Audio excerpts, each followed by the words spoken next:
Okay friends, so look here, I am clearing this bed and I planted onions here this morning or this midday. You cannot really see because the onions are very thin, so let's see. And another bed of onion here that I just planted while Lakota and I are here. And ayan, so let's see.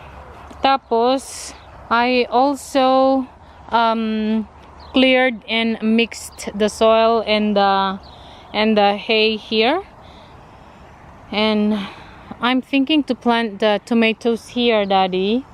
I'm thinking to plant the tomatoes here with the the tomatoes that are from our neighbor. So yeah, we are going to plant the tomatoes here. So the green stalks that you are seeing here, these are leeks that I planted last year, I think, if I'm not mistaken. Yeah, autumn last year. And they are still here. They are so small because the soil is so hard, and I think we have to add more organic matter every now and then so the soil won't compact, because the soil is really compacted and it's difficult for the plants to grow as the roots are difficult to find their way to get some nutrients. So ayan. So meanwhile, ang ating onions ay ayan friends, slowly na itatanim na natin. Kaya I am very happy. And let's continue clearing here. And also we have to dig this one. It's really hard, friends, as you can see. It's really hard. And last year I planted my ampalaya here and some chilies, and what else did I plant, and some onions. But oh my gosh, what a surprise. It's really hard. Just like there is no organic matter or compost that I put here last fall. So it's amazing, huh? How the compost turned into hard or compact. Hey friends, I'm learning. So nag-aaral ako, friends. I mean, by my experience, I can really see kung ano ang maganda, kung ganito ba talaga or bakit kaya ganun, friends. Nalagyan mo ng organic matter or compost or the nice soil, and then after some months na hindi mo minove yung soil, as in na ang tigas-tigas, tapos lots and lots of weeds, as you can tell here. So this is the bed, and then we are going to clear this bed as well. Sana nga madami tayong magawa. So itong bed na ito pinakita ko sa inyo this morning, and this bed is I cleared already the other day. Yeah, this is where I planted my lettuces and some of the cabbages, but our goats ate them when we let them graze and help us clean the garden. But look, as in ang bilis lumago yung mga grass, friends. I am very excited. I can't wait, friends, to see my onions if they are really doing well. Kasi nga katatanim lang natin nung Thursday ito, yung onions na yan. As in na parang lupay-pay pa sila, friends. Kasi hindi ko kasi pinutulan. Pero yung itinanim ko today, pinutulan ko yung pinaka dulo. Para sa ganun, mas pwede silang tatayo. Pag hindi mo kasi putulan, friends, as in na nakahiga lang yan sila, ganyan, oh, like that, na nakahiga. Pero pag pinutulan mo, ganyan, nakatayo sila. Nakatayo yan sila, ayan. Better, no? Pero yung mga yan nakalupay-pay sila, no? So, parang, are they going to really survive this? Parang ganun, no? I hope so, friends. So, ayan. Sana nga, madami tayong magawa.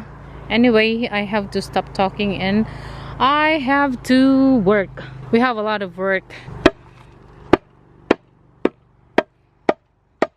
This one is loosened. So, ganyan, itaktak natin. So, ayan, friends. Ayan. Now, we are going to put more of this. Nasira yung iba na ganito natin. Na ganyan natin, nasira. I mean, na crack.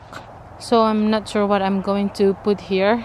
Yeah, dito naman, ang nilagay ko ay, small logs. Ang nilagay ko. Pati dyan, logs na medyo mataba-taba. Yeah, so, let's see.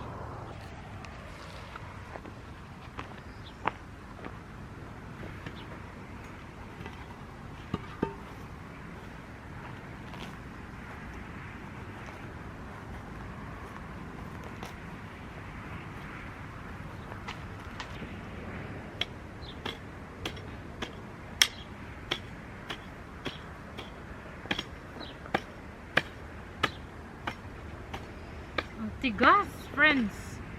Super tigas. Tapos, may mga onions pa na naiwan from last year. I think, yeah, onions. Onions from last year. So, we have to let it grow. I'm not sure if they're going to grow because yun nga matigas ang lupa, friends.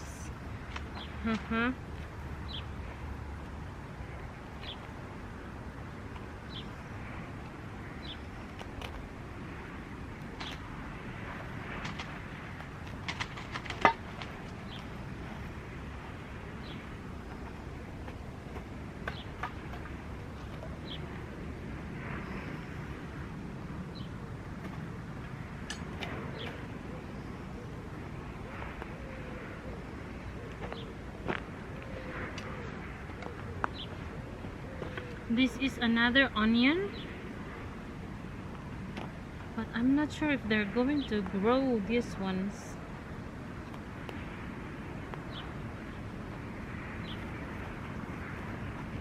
More onions there.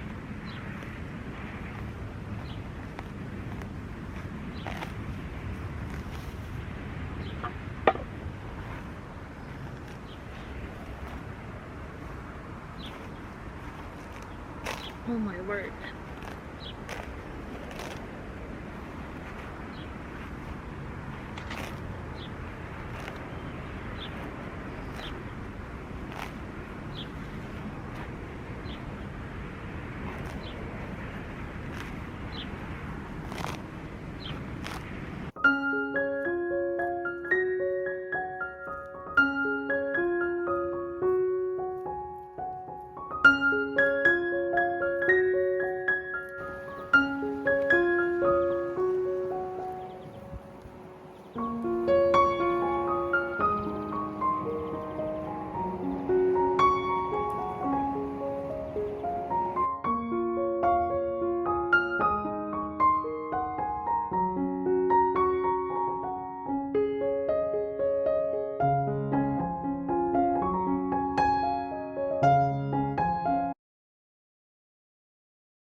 Vamos a plantar por fin.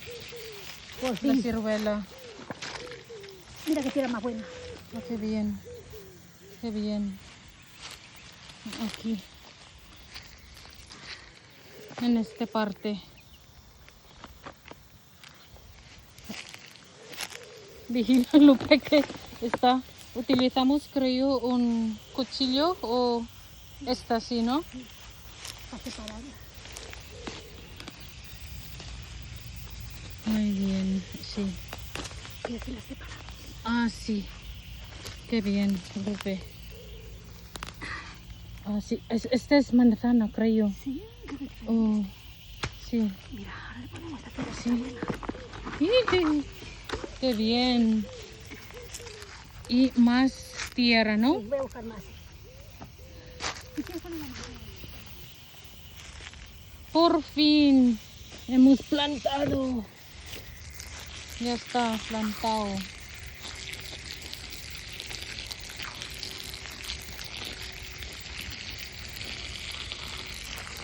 So, ito naman yung bed natin ng mga lettuces. So, ayan, ang gaganda na nila, friends. Mga lettuces natin. And itong mga onions na nandito, these are red onions. Bumili ako ng red onions. So, yan. And I mixed some white onion or storage onion. Yan, friends. So, lumalaki na sila. Nakakaaliw. Nakakaaliw talaga na you can see, you can observe that the plants are growing every day. Yeah, very happy as you can tell na they really established. Maganda na.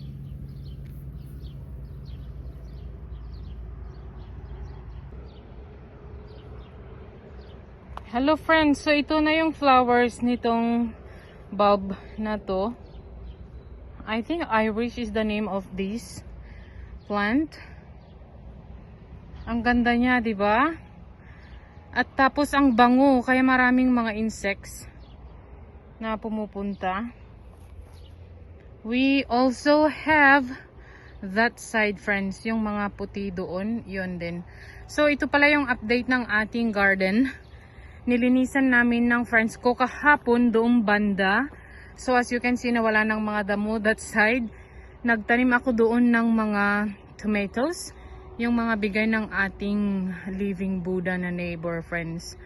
And now, what I'm going to do is, kasi medyo matagal pa naman na lalaki itong mga ano natin, mga kamatis. So what I'm going to do is, I have to plant more onions this side, maybe 2 rows of onions this side, friends, para hindi masayang yung lupa.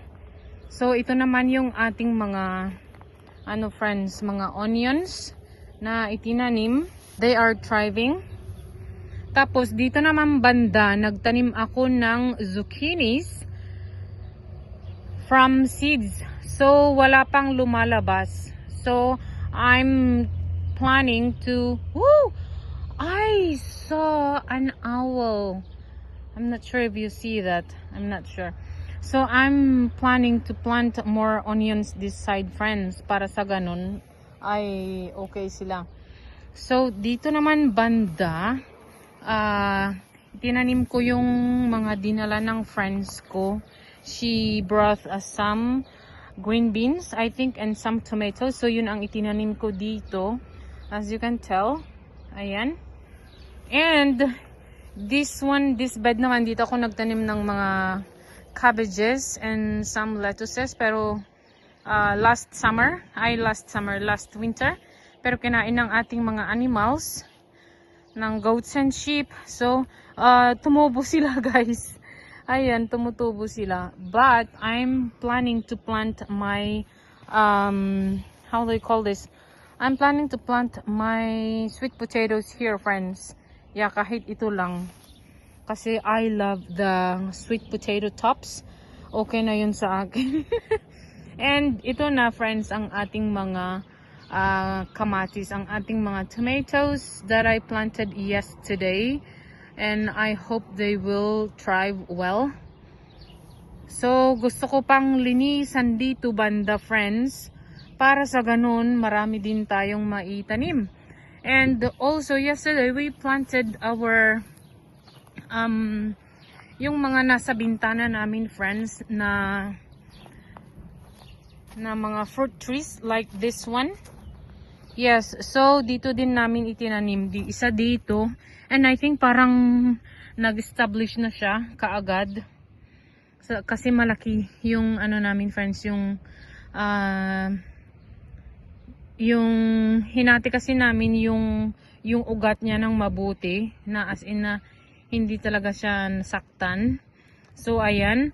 Bale, dalawa friends ang itinanim ng friends ko. Tinulungan niya ako. This one. Tapos, yung isa doon naman banda. So, ito yung sinasabi ko friends na, ayan, maganda talaga. Maganda. As in na, ang bango niya friends. Kaso nga lang, what a pity kasi, itong flower niya, ano lang friends, itong petals, good for 2 to 3 days lang. Bagsak na siya, wala na. But, honestly speaking, it's so beautiful. And also, the smell is really good, as you can tell. May insect na pumunta. Yeah, I hope that won't harm me. Ay! So, maybe 4 years ago, dito ako nagtanim friends ng sitaw na yung short or black-eyed beans and some corns. Dito ako nagtanim nung 4 years ago. Yeah. And may naani naman ako. Kaso nga lang, look at now. We have to clean this side para sa ganon marami tayong maitanim. Tapos tinanggal na namin yung mga parang palm na plant friends. Kasi napakatulis nung ano niya, nung leaves niya.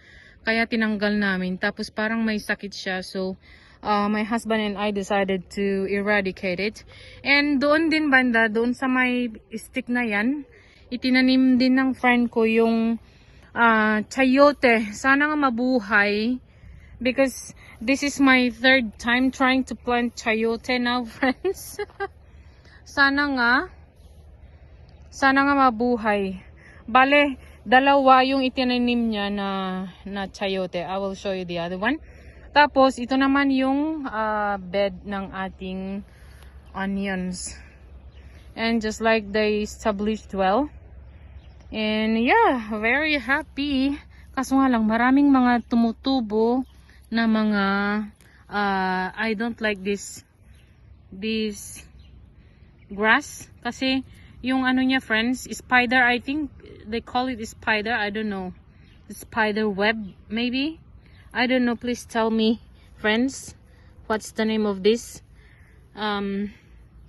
weed na napakahirap tanggalin. And I hate it. Kaya last year, hindi ako nagtanim, nothing. Can you see? That's why I don't like it. Kasi konting tubig lang, friends. Mabubuhay na yan siya. And then, magkalat. Can you see? Yang na roots niya, nagsisitubuan na sila. As in a very fast. Kaya I hate that one. As you can see, So, ayan. Parang okay na ang ating mga onions. Sana nga marami tayong ma-harvest this year. And also, we have our turtles here. Ayan. Tapos, dito naman, itananim ng friend ko yung isa pang, friends, chayote. Ayan. Sana nga mabuhay siya. This is my 3rd time planting chayote. Sana successful this year. And ayan friends, ang ating natitirang mga kamatis na kailangang itanim. Ayan. And also onions. Ayan. Tapos dito friends, dito ko kasi inilalagay lahat ng mga seeds ng mga fruit trees na gusto ko friends. Kung halimbawa may nagustuhan akong fruit trees, tapos kinukuha ko yung seeds niya, and then nilalagay ko dito sa planter box na ito. Nakalagay ito sa windowsill namin. So every time na may magustuhan ako, inilalagay ko doon. So tumubo yan sila, mga 3 years na nila. Yeah, 3 years na sila. And ngayon ko lang na i-transfer. Kahapon lang namin na i-transfer ng friend ko. So, I have to plant this one. I think magkaiba sila ng variety. I think this one is plum. No, peach. And this is plum. Yeah. And this one is, I'm not sure if it is a cherry or apple tree. So, ayan. Tapos, can you see? May lemon. Lahat ito, friends, nandito sila. Pero, inilagay ng friend ko dito para daw lalaki pa konti. And then, these ones are ready to plant somewhere else. So, ayan, friends. I'm very happy. And, this side, marami pa tayong gagawin this side, friends. This side ng ating garden. Marami pa. Kasi, dito lang banda pa ang nagawa namin. Ayan, lalo na ngayon na mag-isa ako, friends. Parang konti lang ang mga nagagawa ko everyday. Kasi I feed the animals and then prepare food and then pick up the girls. So naubos ang panahon natin. Kunting oras lang ang mga nailalaan natin sa ating garden. Salamat na lang at pumunta yung friend ko at tinulungan niya ako kahapon. Tapos friends, dito naman namin itinanim kahapon itong ano natin, isa na plum tree natin. I think this one is red plum. I so love red plum, friends. Kaya yun. Yeah. As in na malaki na kasi siya, so kawawa na nasa planter box lang siya kasama yung mga iba. Kaya ayan, very happy na naitanim na namin sa lupa.